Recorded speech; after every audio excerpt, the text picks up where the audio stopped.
This is Killer Innovations, a show about ideas, creativity, and how you can innovate. Welcome to the Innovator's Garage, where you learn to create your next game-changing killer innovation. Welcome to Killer Innovations. I'm your host, Phil McKinney. We are doing a different kind of show today. We are actually in Auckland, New Zealand. I'm here on the Innovation Tour. You've been following over on Facebook or Twitter or over on Instagram. You've seen my posts while I've been traveling. I'm on the road for about a month here. And while I was in New Zealand, I'm here actually doing a series of workshops on the 7 laws of innovation and in support of Callahan, which is the New Zealand government's innovation teams and programs here.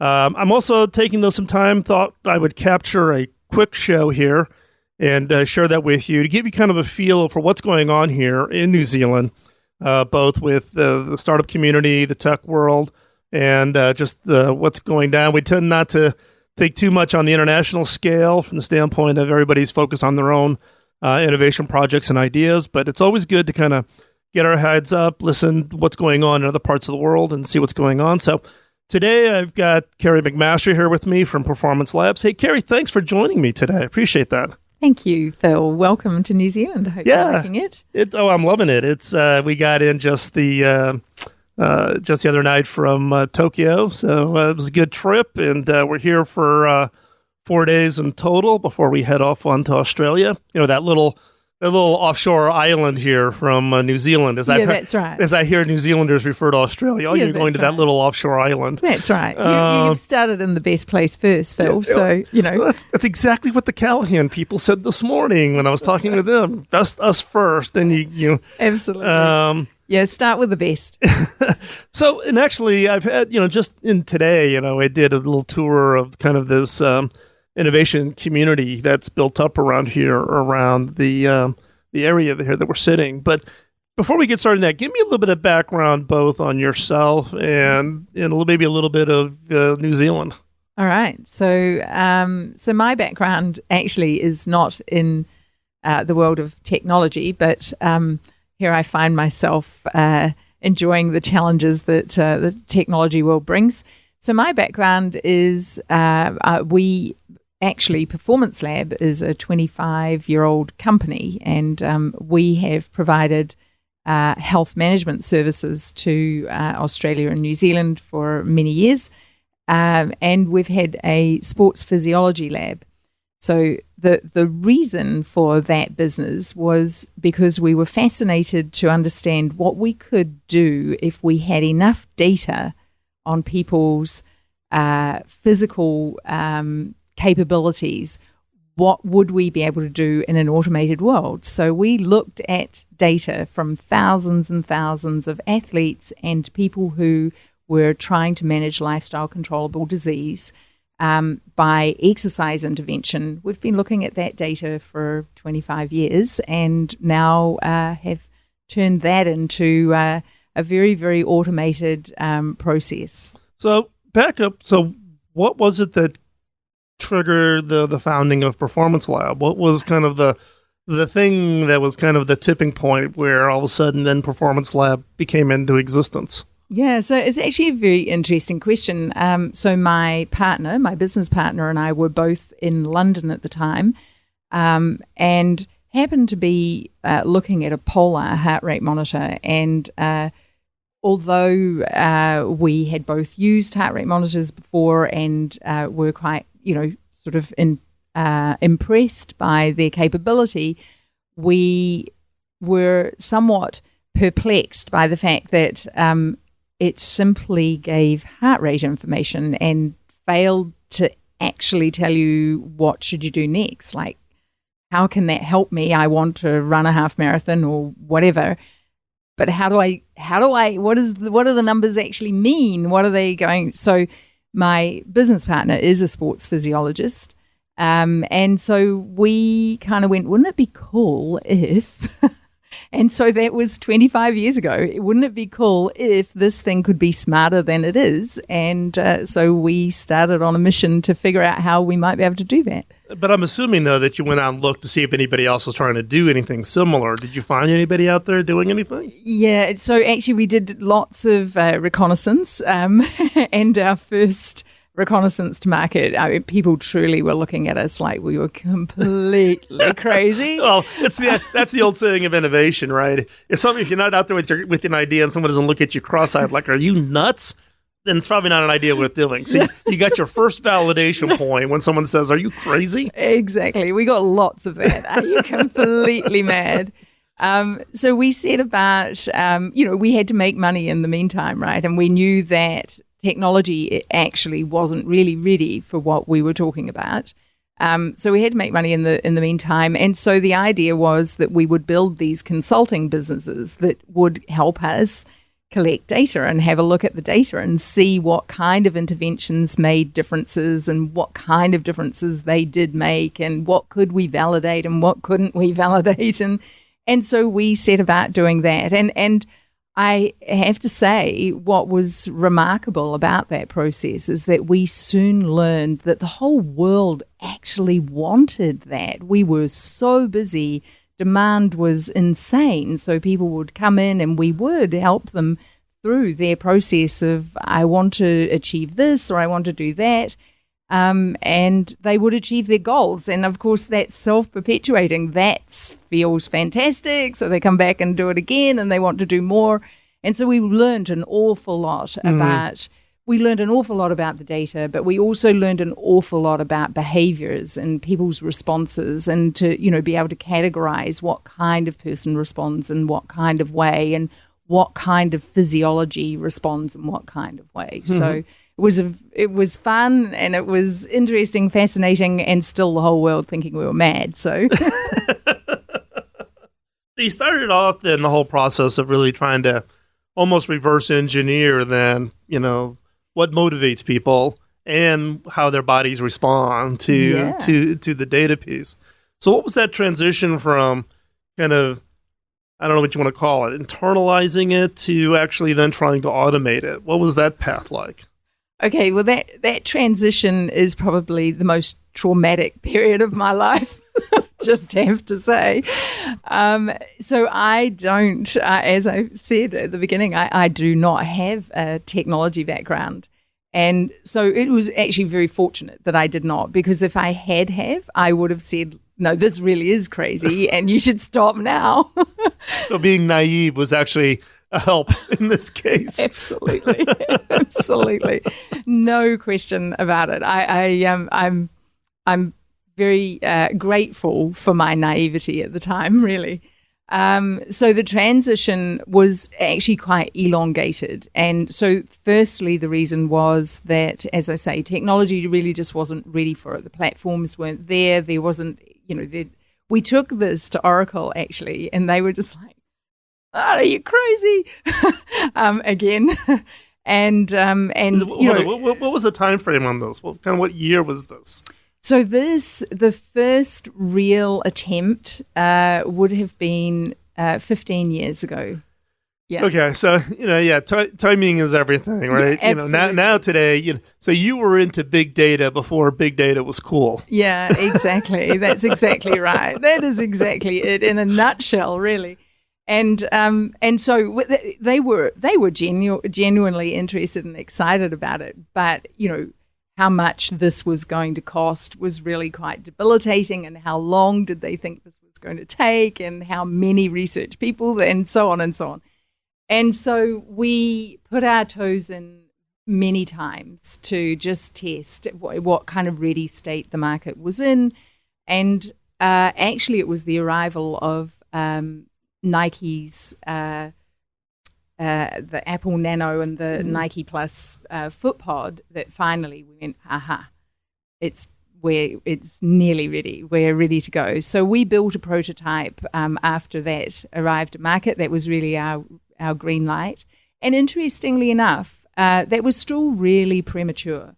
Still really, really premature, because people were just, and still are to a large degree, still just trying to deal with metrics, deal with the censored data and turn it into something that's at least a little bit reliable and so on. And here we were saying, hey, you know what? Not only can you have a look at the data and turn it into a metric, but you can actually turn it into AI. Well, that is an interesting point, right?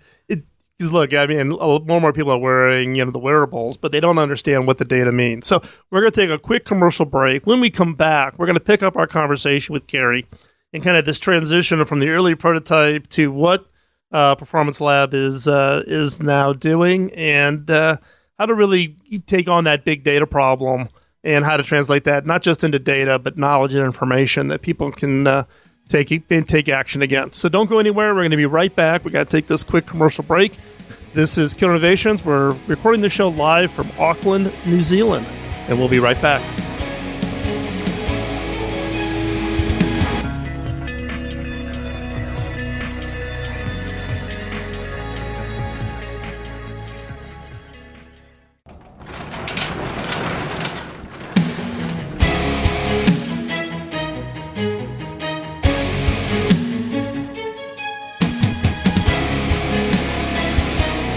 This is Killer Innovations, a show about ideas, creativity, and how you can innovate.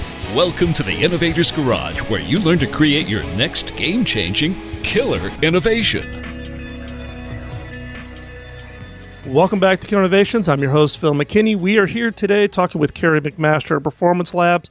In the first segment, we got a little bit of background on Kerri's introduction to technology from a non-technology perspective with regards to the big data.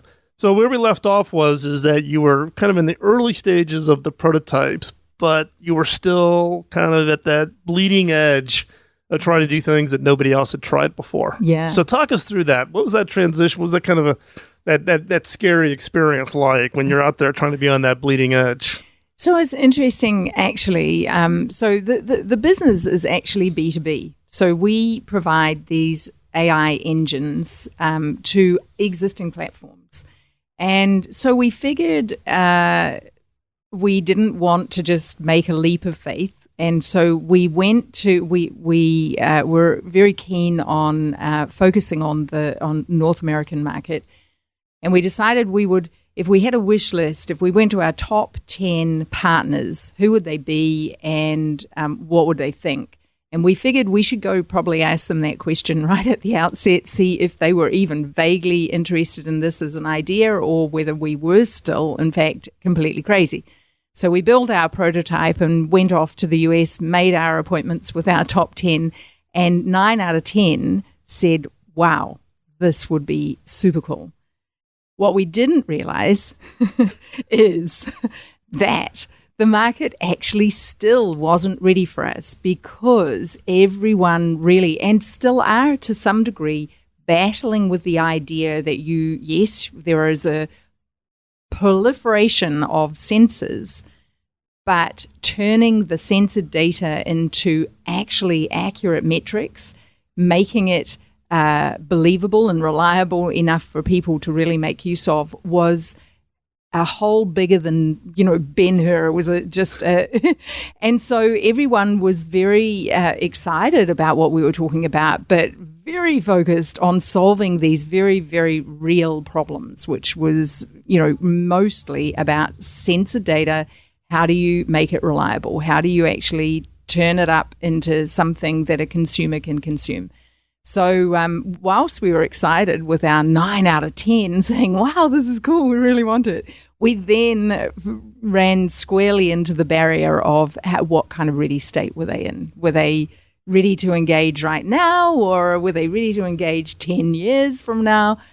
And it turned out that they were certainly not ready to engage right now. Yeah, this is actually something that I talk about a fair amount on the show, so longtime listeners are going to hear me repeat this comment, which is, the difference between a good idea and a great idea rarely is the idea. It's all about the timing. And the key, though, is not to overinvest. Don't let your enthusiasm take over where you way overinvest. Just because someone says, I'm interested, and you're pointing it out exactly, which is readiness. Exactly. To absorb that and not overextending and overinvesting, getting the timing right of the investment to the timing right of the adoption. Did you run into that? Absolutely. So timing still remains to be our most important ingredient in terms of getting this right. So there are many, many more platforms now who are ready for us. but there's still this sort of flow of ready state, and so not all are ready. And so this is quite a challenge for us, is actually to pin down the ones that are absolutely in ready state and able to engage, and peg the rest who are coming in the flow on the backflow. So it still remains to be our greatest challenge. Timing is everything, and there's timing. So there's timing in terms of your product, but there's also timing in terms of the organizations that you're dealing with, and they are entirely different things. So, and then there is the timing of, product roadmaps, right? Yes. Well, particularly when you're on a B2B, because you're tied to their individual roadmaps. Absolutely. So you may have partners that are way out ahead, partners that are way behind, and knowing what to invest in a partner depending on where their maturity model is at any given time. Yeah, it is definitely our greatest challenge. I mean, we've got this amazing technology challenge that we battle with every day, but I think this is a much bigger challenge for us than dealing with the hurdles that we face in terms of building the next series of algorithms and validating the actual technology that we're building. I think this is much more our challenge than the technical challenges. Well, the challenge with timing, and the challenge with timing is always the fact that you don't control it. Absolutely. Right? It's, you can control your R&D and how many dollars, how many people do you hire, how many scientists, do you have on staff. What you can't control is consumer willingness, B2B client partner willingness. Yes. They're ready to absorb. Yeah. Their way of taking advantage of your technology to the benefit of their customers. That's right. Right? All the things that all of a sudden your success is highly dependent on, of which you have zero control. That's exactly right. And so there are things you can do to mitigate against some of these things. So our product range, for example, really changes dimensionally how at risk we are for that. When we have enough broad scope of products that are on offer, and when they're made available in bite-sized chunks, it does mitigate that risk. Right. Not entirely. B2B is brutal, absolutely brutal. So it doesn't mitigate entirely, but we are doing all the things that are in our control to make sure that our flow on, our pipeline of ready business is enough to just keep them consistently moving through and new products consistently arriving in market with our partners. Yeah, and it's I think that mitigation strategy of having a variety of products that are able to serve your customers at a variety of different readiness levels. So therefore, it isn't a buy one size fits all kind of a strategy, but meets them at the point of try early, try small, then grow into it, because partnering relationships are just hard to maintain over an extended period of time. It's really almost, at least I found, to be less on technology and more on trust. Yeah, it's a big part of it. Absolutely, there's no question about that. And I think, fortunately for us, the trust equation for us is very high. So we have an incredibly solid SDK. The APIs are awesome. When we have our customers, our partners engaging in our technology, they're blissful about how easy we've made it. But we, like so many others, foolishly thought this whole buy all scenario would work real well. And it's just not true. Just doesn't. We break it up and make it easier, and it happens. So we're going to take another quick commercial break. We're going to be right back. We're going to continue our conversation with Kerri McMaster at Performance Labs. We're recording the show from lovely Auckland, New Zealand, as we're sitting here looking at the boats. We'll be right back after this quick commercial break.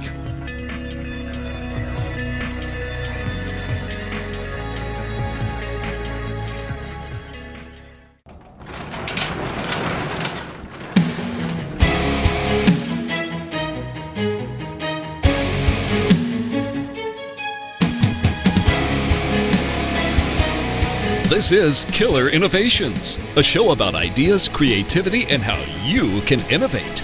Welcome to the Innovator's Garage, where you learn to create your next game-changing killer innovation. Before we hop back into this segment, I want to just say a quick thank you to our sponsor. The sponsor for the show today is Zoom. If you haven't tried Zoom, you really got to try it out. It's video collaboration on a scale that I just have never seen. Now, as you know, if you've been a long time listener to the show, I only take on endorsements for technologies and products that we actually use. And I've been using Zoom now for almost, 18 months now, I guess. I've tried every video collaboration technology that's out there, and Zoom for me is the first one that doesn't suck. It actually works. It works every time. I have teams scattered all over the world. I'm in multiple Zoom meetings each and every day, and it's a technology that I have become dependent on. And the benefit for you as a listener is Zoom has made available a free account. So you can hop on over to killerinnovations.com/Zoom, get your free account. It allows you to hold video meetings with up to 50 participants. So you can do these large meetings with your teams all over. A number of listeners experimented with it over the holidays, Christmas holidays, this last Christmas season with their family members all over the world.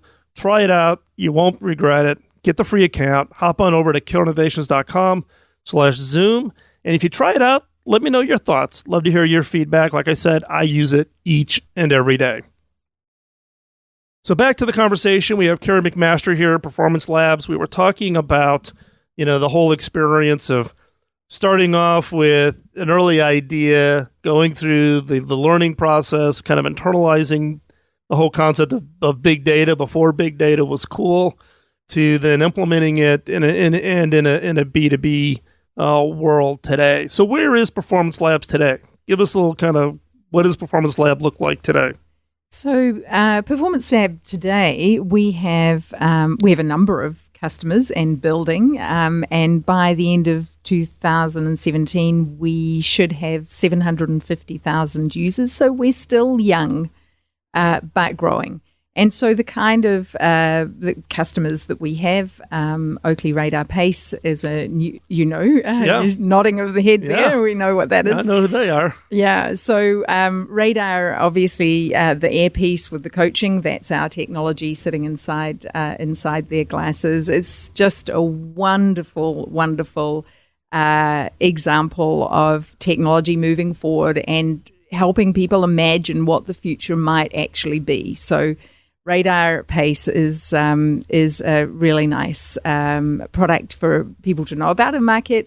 We've also just had Lifebeam have launched their product V, which is headset for running, and so has our coaching technology on board. Both of those are examples of in-session coaching, so live, real-time contextualizing of the data, classifying the data, and providing that one piece of meaningful coaching, just, as a coach would if they were standing on the sideline. So they're really good examples of what we do in real time.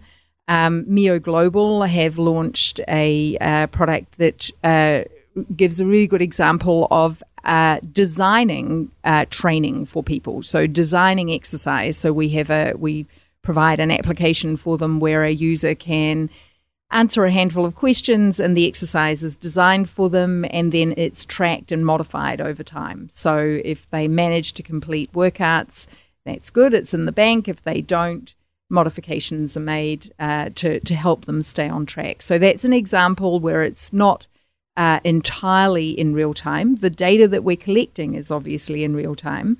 They wear a watch. We have a couple of really, really new, interesting products coming to market, which I'm not allowed to talk about. Everybody that comes on the show always has to leave the teaser. Yeah.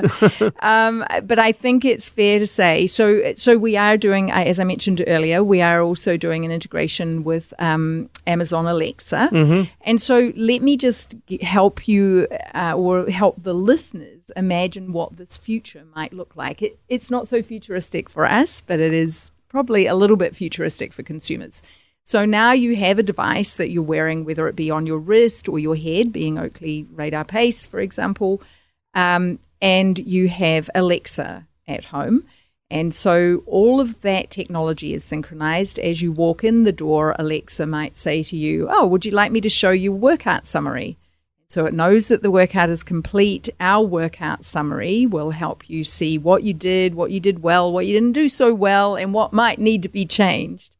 But prior to that, when you're sitting in your lounge, you might go, you know what, I'd really like to run a 5K fun run with my daughter in 7 weeks from now. So you go, hey, Alexa, make me a program. And so Alexa will talk you through the creation of that training program. And you've got your device, and so you're getting the real-time information while you're training. Then you come back and Alexa says, hey, you know what? I see you did your workout today. Would you like to see the results of that workout? And it'll adapt the plan so that tomorrow it's all good. If you've missed the hills that you were meant to do today, it says, you know what? You didn't do the hills. So you can't cheat. You can't cheat. So long as we can see the data, you can't cheat. Then I can just imagine Alexa then now turning on in the morning going, time to get up. Get your butt out there, lace up the shoes, get going. Absolutely. So that's all part of the experience that we're building with Alexa right now. Actually, we're building the front piece with Alexa. Mm-hmm. So it's the creation of the program and being able to say to you, you know what, Phil, you've got a 30-minute easy run to do today. You know, the best place to do that was you did your last one on Reed Street. You could go do this workout on that road as well. And just remember, it's easy, no hills, and you should be training at easy talking pace or whatever. Right. So that's your morning conversation with Alexa, and off you go, and you go do it. And guess what? She knows when you've come back and you haven't done it. So real quick, you said though that Performance Lab you started in London. How did you get to New Zealand? Oh, so that's not entirely true. Well, it is kind of true. It was conceptualized in London. So I don't know if you're familiar with how New Zealanders call themselves Kiwis. I don't know if you're familiar with how Kiwis work, but kind of works like this. Every young Kiwi at some point does what we call an OE. And an OE stands for Overseas Experience. And so New Zealand's kind of small and we're quite isolated. And so what happens to our kids is that they graduate from uni or whatever, and then they just go overseas to see the world. And they work overseas, they get all this external experience, and then they come back and they settle back here in New Zealand in God's zone. So I was on my OE. Actually, I was on a slightly unusual OE because I was a competitive athlete myself. And so my OE was that I was overseas training with the British karate team. Okay. Yeah. Whoa. So that's what I was doing. So you're a Kiwi. You're a Kiwi who went overseas and then came back. Yeah. And brought, okay. Exactly. Excellent. Exactly. So what's we're going to be really quick because we're going to have to go to a quick commercial break. We'll probably pick this up over the next segment. But what do you think the startup environment in New Zealand is so hot right now? Oh, interesting. Oh, lots of good reasons. And part of it is our isolation. We are great innovators because we have to be. We are isolated from the rest of the world. We have to come up with good ideas because, you know what? We're a long way away from everyone else's good ideas. So I think that's a very, very big part of why New Zealand is such an innovative country is that we have to be. We just simply have to be. I hadn't thought about that, but, we always think about the world becoming so much smaller, but, in the digital world, you can have a much broader community. But when it comes to, just the history of survival, countries that have been built on the kind of this backbone of we have to be self-sufficient. And so therefore we have to develop our own innovations in order to be that self-sufficiency. Yeah. Interesting. It's very real. And in fact, we come from a high performance sport background. It is very, very real in high performance sport as well, where you have to really drives quite a different process of decision making and willingness to feel the pain. Yes. So we're going to take another quick commercial break. When we come back, we're going to pick up our conversation I'm going to ask Kerri to give us, in the fourth segment, one piece of advice that she wished somebody had shared with her when she started down this whole path with creation of a performance lab and the AI technology. So when we come back, we'll hear Kerri's answer to that one piece of advice she wished she had. When we come back, we'll pick up the conversation. Don't go anywhere. You're not going to want to miss this part. We're recording this show from Auckland, New Zealand, and we'll be right back after this quick commercial break.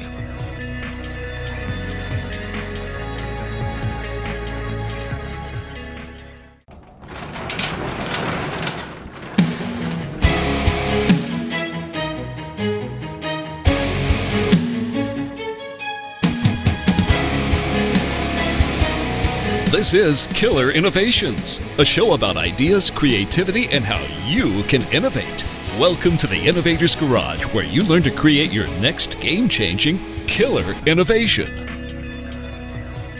Welcome back to Killer Innovations. I'm your host, Phil McKinney. We're finishing up our conversation here with Kerri McMaster from Performance Lab.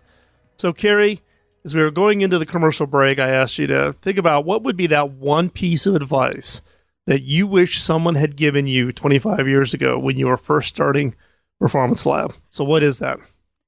Well, I think other than what are you crazy and stop right now, we'll just eliminate that one.